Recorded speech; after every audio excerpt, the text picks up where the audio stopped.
ዩናይትዶች በክረምቱ ከክለቡ ጋር የሚለያየውን ራፋሊዮ በሰዓት ላይ ግንኙነት እንዳደረጉ እንግዲህ ተሰምቷል። በተጨማሪ ሉዊስ ሆል ላይ ያላቸው ፍላጎት በጣም ጠንከር ያለ ሲሆን የተጫዋቹ ወኪልም እንግዲህ ለንግግር ከፍት እንደሆነ የተወሰኑ ፍንጮችን እያሳየ ይገኛል። በሰዓት ላይ ዩናይትዶች በዚህኛው የክረምት ዝውውር ዝርክዚ መሽታቸው ስለማይቀር ሴስኮን የሚያግዝ አንድ አጥቂ መስመር ተጫዋች ማስፈረማቸው የማይቀር ይመስላል። በሰዓት ላይ ደግሞ ጁቬንቱስ ተጫዋች ቪላሆቪችን ከጁቬንቱስ ጋር እንደሚለያይና የነጻ ተጫዋች እንደሆነ ተሰምቷል። ምናልባት አማራጫቸው ሊጠቀሙ ይችላሉ የሚሉ መረጃዎች በሰዓት ላይ እየወጡም ይገኛሉ። ግብ ጠባቂያችን ሴኒ ላመንስ እንግዲህ በዓለም ላይ ውዱ ሶስተኛ በረኛ እንደሆነ በሰዓት ላይ እየተገለጸም ይገኛል። ግሌዘሮች የተወሰነ የራሳቸውን ድርሻ ሊሸጡ እንደሆነ በሰዓት ላይ እየተሰማ ነው። ሲቲ ለአንደርሰን ያቀረበው የመጀመሪያ ጥያቄ በኖቲንጋም ውድቅ እንደተደረገ እንግዲህ በሰዓት ላይ ተሰምቷል። እነዚህን አይነት ስለተመለከቱ አዳዲስ ነገሮች ነግራችኋለሁ። ለዚህ ቻናል ግን አዲስ ከሆናችሁ ሰብስክራይብ ማድረግ እንዳይረሳ። ወደ ቪዲዮው እንሂድ።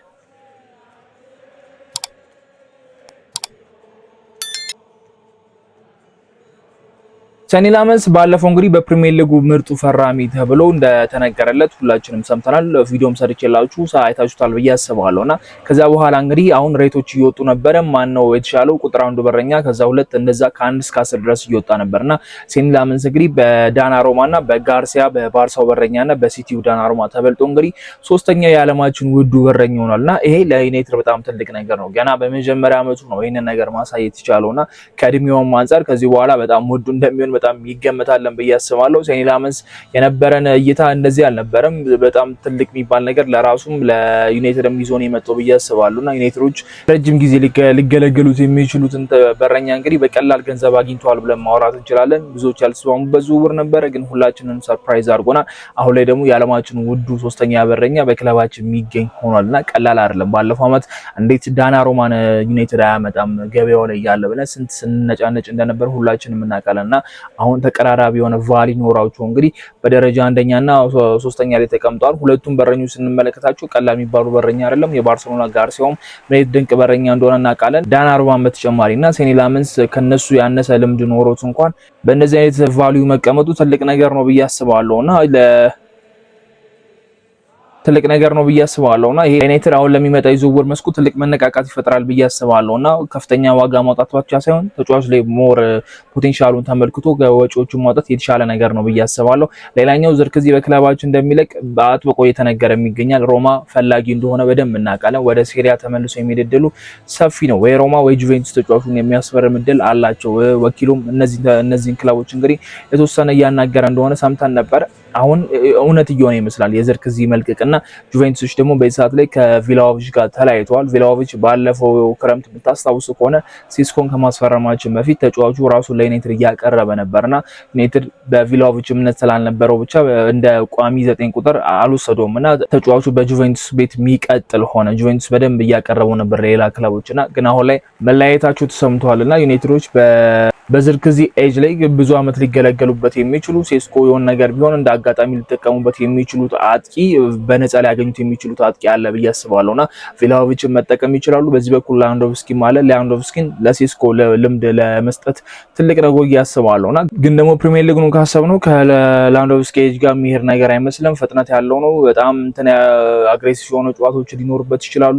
የጨዋታ መደራረብም በጣም ብዙ እንደሚኖር ይጠበቃልና በዚህ አመት የባርሴሎናን ጨዋታዎች ከተመለከታችሁ ይሄን ያህል ብዙ ጨዋታዎችን ያረገ ተጫዋች አይደለም ላንዶቭስኪና ስለዚህ ዩናይትድ ቤት መጥቶ ፐርፎርም ያደርጋል የሚል እምነት የሚለኝ ፕላስ ደግሞ አሁን የኬሪሩ ማብቂያ ታይም ላይ እየደረሰ ስለሆነ እንደዚህ አይነት ተጫዋቾች ከፍተኛ ደሞዝ ሊያገኙባቸው የሚችሉባቸው ቦታዎች ነው ሊገኙ የሚችሉት። ወደ ሳውዲ ወደ አሜሪካ የመሄድ ዕድላቸው ሰፊ ነው ብዬ አስባለሁና ዩናይትድ አሁን ላይ ገበያው ላይ ከብዙ ተጫዋቾች ጋር ተያይዟል። ኢቨን ኦሲሜንም መጥቷል። ግን ኦሲሜን በጣም ውድ ተጫዋች ነው። እስከ 150 ድረስ የሚገመት ነው። ዩናይትድ ለመሃል ሜዳ 100 ተወደደብኝ ያለ ነው። ለአጥቂ ማውጣትም ባይፈልግም ፕላስ ደግሞ ትክክለኛ የሚጠቀምበት 9 ቁጥር ስላለው እንደ ባካፕ ነው የሚጠቀመውና ኦሲሜን ከነዚህ አይነት ዝርዝር ውስጥ የሚወጡ ይመስለኛል።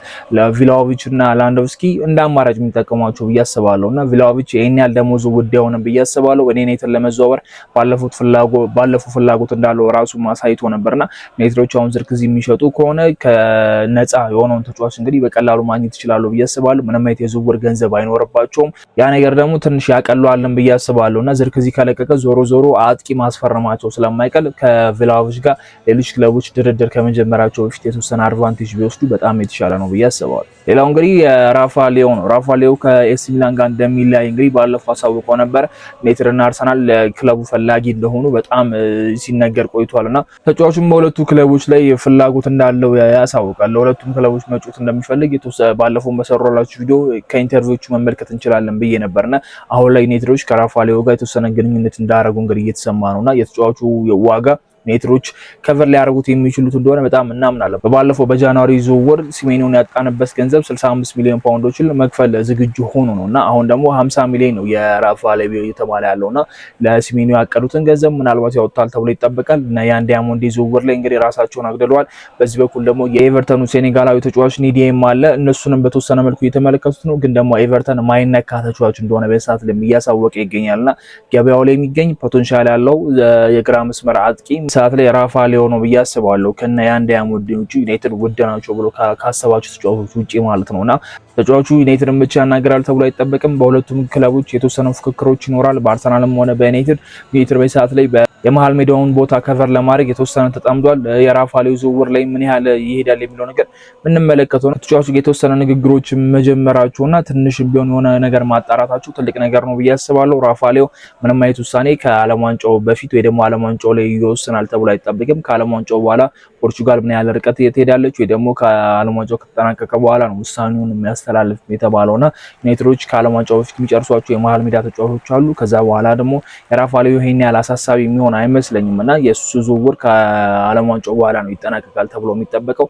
እስቲ እሱን አብረን የምንመለከት ነው የሚሆነው። ሲቲም እንግዲህ የአንደርሰን ዝውውር ውድቅ ተደርጎበታል። ትላንትና ጥያቄና ያቀረበ ተሰምቶ ነበር። የመጀመሪያው ጥያቄ እንግዲህ ኖቲንግሃሞች ውድቅ እንደተደረገበት ነው የተሰማው። ሲቲዎች አሁንም ጥያቄያቸው የመጀመሪያ ጥያቄ ውድቅ ቢሆንባቸውም በቀጣይ አሻሽለው እንደሚመጡ ነው እየተጠበቀ የሚገኘው። ምንም አይነት ተስፋ የሚቆርጡበት ዝውውር እንዳልሆነና ዝውውሩ በጣም ይፈልጉታል ተብሎ እየተነገረ ነው። የአንደርሰንም ፍላጎት በሲቲ ላይ በደንብ እንዳለ ነውና ስለዚህ የዚህ ዝውውር ከኛ እጅ የወጣ ነገር ይመስላል። አንደርሰን የሲቲ ተጫዋች የመሆን እድሉ በሰዓት ላይ ሰፍቷልና ዩናይትዶች የመጀመሪያ ታርጌታቸውን ሉዝ እንዳደረጉ ይጠበቃልና ምንም ማለት አይደለም ብዬ አስባለሁ። ባለፈው ዓመትም ቪክተር ኮሬሽ ነበር የዩናይትድ ተቀዳሚ አጥቂ ወደ አርሰናል አመራ። ከዛ ነው ሲስኮን ያመጣ ነውና አሁንም ቢሆን ነቶናሊ በገበያው ላይ ይገኛሉ። ስለዚህ ዩናይትድ መክፈል ያለበትን ገንዘብ መክፈል ከቻለ ነቹአሜኒ ምን አይነት ሲቹዌሽን እንዳለው እስካሁን ድረስ የማድሪድ ፕሬዚዳንት በትክክል አልታወቀም። ምርጫዎች እየተካሄዱ ስለሆነ ጆዜ ሞሪኖ አሰልጣኝ ይሆናሉ ተብሎ ቢጠበቅም ፕሬዚዳንቱ ማይሆን ከሆነ ጆዜ ሞሪኖ አሰልጣኝ ይሆናሉ ተብሎ አይጠበቅምና ስለዚህ የቹአሜኒም ጉዳይ ያላለቀለት ስለሆነ በቹአሜኒና በቶናሊ ጉዳይ ላይ ያለው ውሳኔ የተወሰነ ታይምን ቴክ ያደርጋል ብዬ አስባለሁና የአንደርሰን ነገር ግን ያበቃለት ይመስለኛል። ሲቲዎች በሁለተኛው የዝውውር ጥያቄ የተሻለ ነገር ይዞ ይመጣሉ ብዬ አስባለሁና የእሱን ዝውውር ከዩናይትድ ጋር ከዚህ በኋላ የመስማት እድላችን ጠባብ ይመስለኛል። ሌላ ሉዊስ ሆል ነው። ሉዊስ ሆል እንግዲህ በግራው መስመር ላይ በደንብ ከዩናይትድ ጋር ስሙ እየተያዘ መጥቷል። ዩናይትዶች እንደቀደ የያዟቸው ሁለት የግራ መስመር ተጫዋቾች ናቸው፣ ሉዊስ ስኬሊ እና ሉዊስ ሆል አሉ። እነዚህ ሁለት እንግሊዛዊ ተጫዋቾች እንግዲህ አሪፍ የሚባል አመት አሳልፈዋል። ሉዊስ ስኬሊ ደግሞ ከዚህ ቀደም በአርሰናል ቤት የተወሰነ የመጮቻ እድል አግኝቶ ነበር። በዚህ አመት ነው የመጮቻ እድል ማግኘት ያልቻለውና አርቴታ ደግሞ አሁን የተጫዋቹን ቦታ ቀይሩታል። ኦልሞስት የ8 ቁጥር ተጫዋች እያደረገው መጥቷልና ተጫዋቹ በደንብ አሪፍ የሆነበት ቦታ ላይ እያጫወቱ አይደለምና ክለብ ውስጥ የመቆየት እድሉ ትንሽ ጠበብ ያለ ይመስላል። ሉዊስ ሆልን ስንመለከተው ደግሞ ኮንትራትም ሊፈርም ተስማምቶ ነበር ከኒውካስትል ጋር። አሁን ላይ ግን ኮንትራቱን መፈረም እንደማይፈልግና ሌሎች አማራጮች መመልከት እንዳለባቸው የሱ ወኪሎችም እየተናገሩ ይገኛሉና ስለዚህ ሉዊስ ሆል በዩናይትድ ተቀዳሚው ምርጫ ነው ከሉዊስ ስኬሊ በተሻለና አሁን ዩናይትዶች ለ50 ሚሊዮን ፓውንዶች ለተጫዋቹን የማውጣት እድል ሊኖራቸው ይችላል። የተወሰነ ድርድር አለው ተብሎ ይጠበቃልና ተጫዋቹ ፍላጎት ማሳየቱና ወኪሎቹም የተወሰነ ክፍት መሆናቸው ለዩናይትድ ስራውን ያቀልለታል ተብሎ ይጠበቃልና ኒውካስትል በዚህኛው የክረምት ዝውውር ተጫዋቹን የመሸጥ ፍላጎት ምንም እንኳን ባይኖረው ተጫዋቹ ግን ፍላጎት ማሳየቱና ለሌሎች ክለቦች ክፍት መሆኑ ለዩናይትድ ነገሮችን አቅልሎለታል ብዬ አስባለሁና ሉዊስ ሆል የዩናይትድ የግራ መስመር ዋነኛ ተመራጭ ይመስላል። ምናልባትም በክለባችን የማየት እድላችን ሰፊ ይመስለኛል። አሁን የመሃል ሜዳው ላይ ብዙ ተጫዋቾች እየሰማን አልነበር፣ እየተቀነሰ ነው የመጣው። እነ ባሊባ አሁን ከዝውውር እየወጡ ይገኛሉ። እነ ፈርናንዴዝ እነ ማቲያስ ፈርናንዴዝ አሉበት። እነ ቶናሊ የተወሰነ እየተቀነሰ የመጡ ነገሮች አሉ ከመሃል ሜዳው። በግራው በኩል ግን እነዚህ ሁለት ተጫዋቾች ብቻ ነው ያሉት። ተቀዳሚው ምርጫ ሉዊስ ሆል ነው እናውቃለን። ስለዚህ ዩናይትድ ከወኪሎቹ ጋር ንግግር ማድረግ የሚጀምር ከሆነ ከኒካስትል ጋር በተመሳሳይ መልኩ የተወሰነ ንግግሮች የሚያደርግ ከሆነ ዝውውሩን የማሳካት እድሉ ሰፊ ነው ብዬ አስባለሁ። የተጫዋቹ የዋጋ ይሄን ያህል ሙድ አይደለም። ዩናይትድም መክፈል ይችላል ብዬ አስባለሁ። በሚቀጥለው ሲዝን የጨዋታ መደራረብ ሉክሾ ልክ እንደዚህኛው ሲዝን 38ንም የፕሪሚየር ሊግ ጨዋታ ያደርጋል ተብሎ አይጠበቅም። በመሃል ጋፕ መኖሩ የ2 ሳምንት የ1 ሳምንት የተወሰነ ረፍት ማግኘቱ ለሉክሾ በጣም አሪፍ ሆኖለታልና በሚቀጥለው ሲዝን ግን እንደዚህ አይነት ጋፖች አይፈጠሩም። ወደ ሻምፒዮንስ ሊግ እናመራለን። ሻምፒዮንስ ሊግ በየ2 በየ3 ቀን የምንጫወትበት አጋጣሚ ይኖራል። ስለዚህ ሉክሾ ጠንካራ ብሎ የሚሄድበት አጋጣሚ የለም። ፕላስ ደግሞ ለሱ ተቀያሪ የሚሆንን ምንም አይተጫወች የለም። ዶርጉ በግራው የአጥቂ መስመር እንደሚጫወት ነው የሚጠበቀው። ማላሲያ ደግሞ ኦልሬዲ ክለቡን ለቋል። ዩናይትድ የግዴታ ማስፈረም ያለበት ቦታ ስለሆነ ሉዊሶል እንደ ዋነኛ ተመራጫቸው አድርጎ እንግዲህ በሰዓት ላይ እየሰሩበት እንደሆነ ነው እየተነገረ የሚገኘው። እሱም ክፍት መሆኑ ለዩናይትድ አሪፍ አድርጎለታል። ሌላው ምናልባት ለዩናይትድ እንደ ክለብ አሪፍ ሊሆን የሚችለው የግሌዘሮች የተወሰነ ድርሻቸውን እንዲሸጡ ነው የሚል ዜና አሁን ላይ የተሰማ ይገኛልና ባለፈው ራትክሊፍ የዩናይትድን የተወሰነ ድርሻ ከገዙ በኋላ ክለቡ በተወሰነ መልኩ ለውጥ አሳይቷል ብዬ አስባለሁና የተጫዋቾች ግዢ ላይ የተጫዋቾች ወጪ ላይ እያንዳንዱ ነገር ላይ ዲቴል እየተሰራበት ይገኛልና ግሌዘሮች የነበራቸው እንቅስቃሴ ይሄን ያህል አይደለም።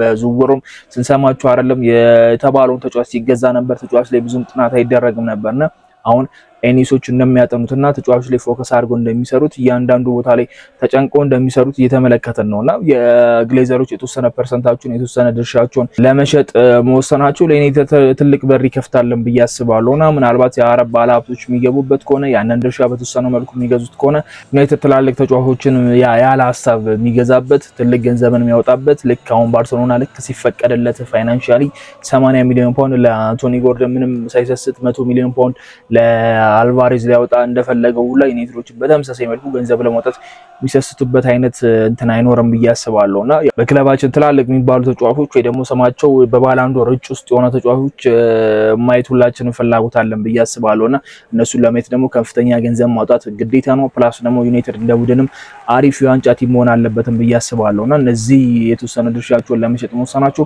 አሪፍ ነው ብዬ አስባለሁ። እስቲ ማን ይገዛዋል፣ ይሄ ድርሻ ወዴት ያመራል፣ ማንስ ይገዛዋል የሚለውን ነገር አብረን እንመልከታለን። እስቲ አዳዲስ መረጃዎች ሲወጡ ደግሞ ሼር ማድረጋችሁ ነው የሚሆነው። ለዚህ ቻናል ግን አዲስ ከሆናችሁ ሰብስክራይብ ማድረግ እንዳይረሳ።